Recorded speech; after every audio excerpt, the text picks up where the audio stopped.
Hello students, जैसा कि आप लोग सभी जानते हैं कि अभी मैं बहुत इम्पोर्टेंट थिंकर्स की सीरीज लेकर के आया हूं और नए इम्पोर्टेंट थिंकर्स की सीरीज लेकर के आया हूं। तो उसी सीरीज को के चलते आज जो मैं थिंकर आप लोगों के साथ डिस्कस करने वाला हूं, बहुत इंपॉर्टेंट थिंकर हैं। आपने नाम बहुत अच्छी तरह से सुना होगा। इनका नाम है मार्शल शाहलिन्स। तो मार्शल शालीन हम लोग डिस्कस करेंगे, उनके सारे कॉन्सेप्ट्स को हम लोग समझने की कोशिश करेंगे। मेनली मेजॉरिटी इन्होंने जो कॉन्सेप्ट्स दिए हैं वो इकोनॉमी पर अपने कॉन्सेप्ट्स दिए हैं।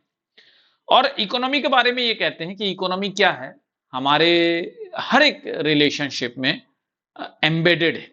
और जो इनका जो कॉन्सेप्ट है वो ये है कि चाहे हम कुछ भी करते हैं, मतलब सब्सटेंटिव व्यू इन्होंने दिया है, उसमें हमारी इकोनॉमी जो है वो इन्वॉल्व होती है। शुरुआत करते हैं। सबसे पहले जो इंपॉर्टेंट बुक्स आप लोगों को याद रखनी है इनके किताबों की, तो सबसे पहली किताब है इन्होंने लिखी है सोशल स्ट्रेटिफिकेशन इन पॉलिनेशिया। सेकंड इंपॉर्टेंट किताब जिस पे मैं गोला लगा रहा हूं वो बहुत इंपॉर्टेंट है, इवोल्यूशन एंड कल्चर। थर्ड है media culture and nature of Fijian island. Fourth है ट्राइब्समैन। फिफ्थ है culture and practice, practical reason.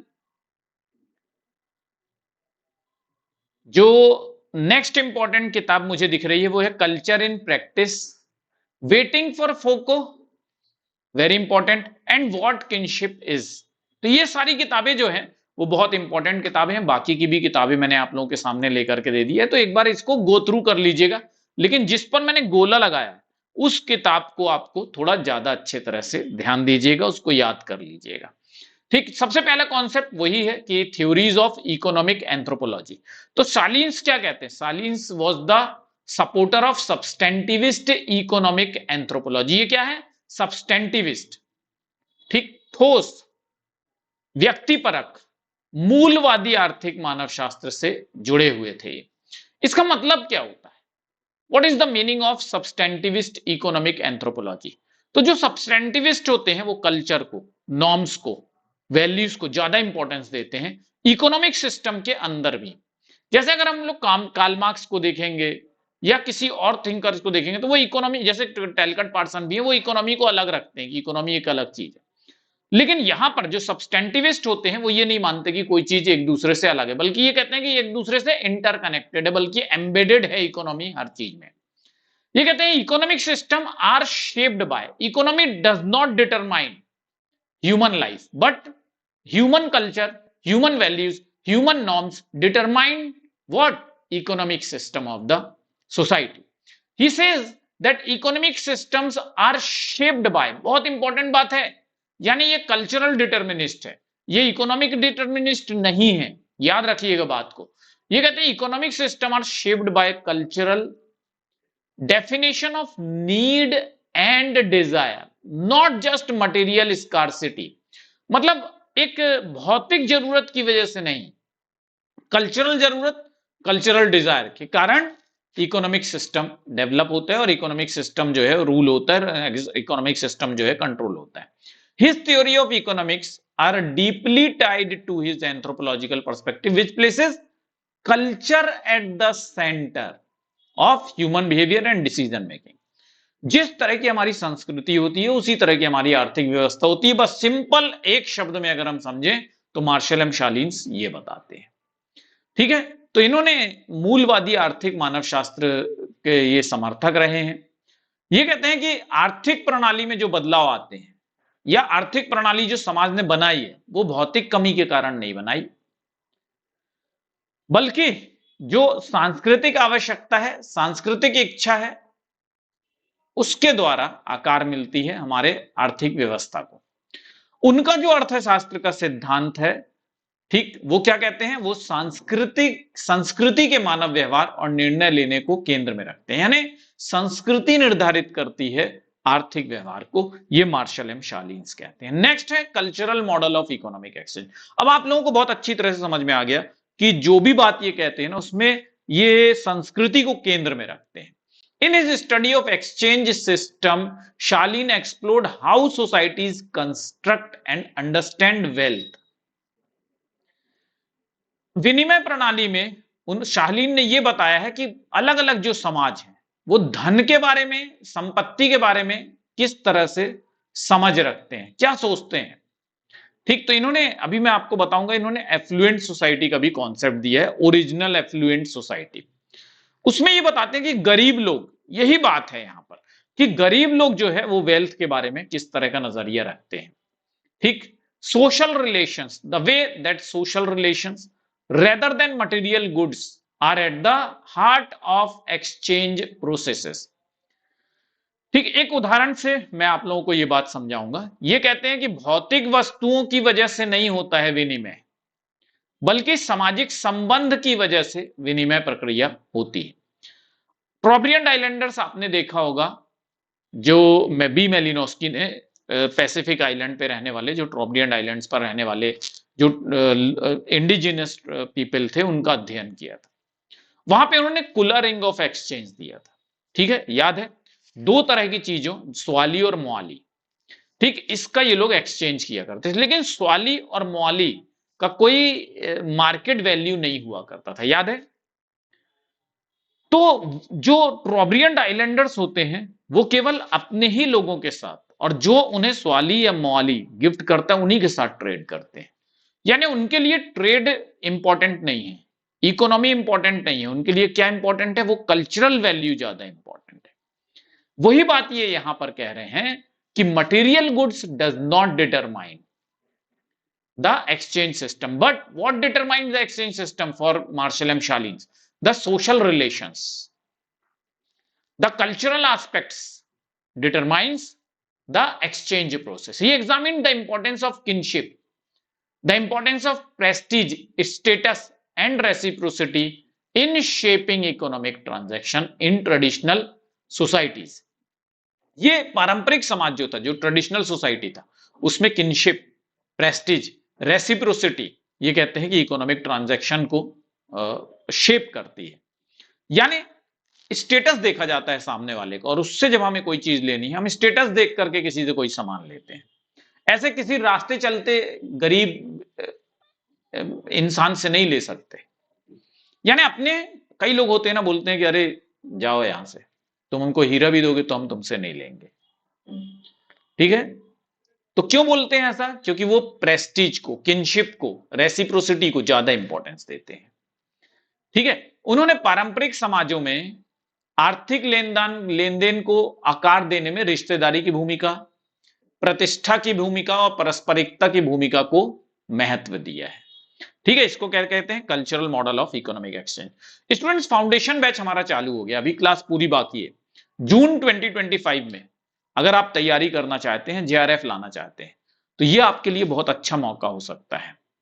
ठीक, अभी यूनिट 1 चल रहा है, और अभी अगर आप एडमिशन लेते हैं तब आपको पूरा समय मिलता है। आप उस साइकिल में नहीं फंसते कि 2-3 महीने बचे हुए हैं, आप कैसे करें। अभी से तैयारी कीजिए जेआरएफ के लिए। जून 2025 टारगेट रखिए और पार कर दीजिए। ठीक, अभी मैं आपको बताऊंगा कि आप खुद भी कैसे परचेस कर सकते हैं। नेक्स्ट इनका कॉन्सेप्ट है original affluent society. Original affluent society, affluent का मतलब क्या होता है? वेल्दी पीपल, वही एफ्लुएंट कहलाते हैं हमारे तो समझ में यही आता है ना, जो संपत्ति युक्त हो, है ना, वेल ऑफ हो। ठीक, उनको हम एफ्लुएंट कहते हैं। तो शालीन कहता है कि ओरिजिनल एफ्लुएंट सोसाइटी। ओरिजिनल कौन होते हैं? Traditional people. और हमको ट्राइब्स को देख करके हमें लगता है कि ये एफ्लुएंट है। हंटिंग गैदरर जो है वो एफ्लुएंट है, तो एम शालीन कहते हैं कि वो भी एफ्लुएंट होते हैं, लेकिन किस सेंस में? when they have constant scarcity, how can they be affluent? जब लगातार वो कमी में रहते हैं, कमी में जीते हैं, तो फिर वो एफ्लुएंट कैसे हो सकते हैं भैया? तो Sahlins argued that earlier human societies were affluent. ये कहते हैं जो प्रारंभिक जो शिकार समाज था, मानव समाज था, जो हंटिंग एंड गैदरिंग किया करता था, वो भी एफ्लुएंट था। क्यों एफ्लुएंट था? Affluent in the sense they were having leisure time, they were having fewer material needs than modern society, and that's why they were affluent. They can enjoy their life because they have fewer material needs. We have larger material needs, and that's why we are always in a stress, we are always in a strain, we are always in a tension, because we are running towards these material aspects, material needs. ठीक. And the original affluent society, M. Shalins believe that they have more leisure time and they have fewer material needs. That's why they are more happier than us, and that's why they are called as original affluent society. The culturally defined notion of affluence where needs were few and easily met. ये कहते हैं सांस्कृतिक रूप से अगर हम affluence को define करें तो होना चाहिए कि जरूरत जहां पर कम होती है और उन जरूरतों को हम आसानी से पूरा कर सकें। ठीक है, तो इन्होंने कहा कि जो चारागाह समाज था, जो शिकारी समाज था, उसके पास अधिक अवकाश का समय था, उसकी भौतिक आवश्यकताएं बहुत कम थी और इसलिए वो क्या कहलाया, समृद्ध समाज कहलाया। तो इन्होंने प्रारंभिक समृद्ध समाज की परिभाषा दी है। तो समृद्धि का मतलब इनके लिए क्या है, समृद्धि का मतलब यह है कि जहां जरूरतें कम हो उसी में दम हो और उन जरूरतों को आसानी से पूरी कर सकें। इसी को इन्होंने क्या कहा है, प्रारंभिक समृद्ध समाज। समझ में आ गया होगा आपको अच्छी तरह से, ओरिजिनल एफ्लुएंट सोसाइटी। नेक्स्ट इनका कॉन्सेप्ट है गिफ्ट इकोनॉमीज।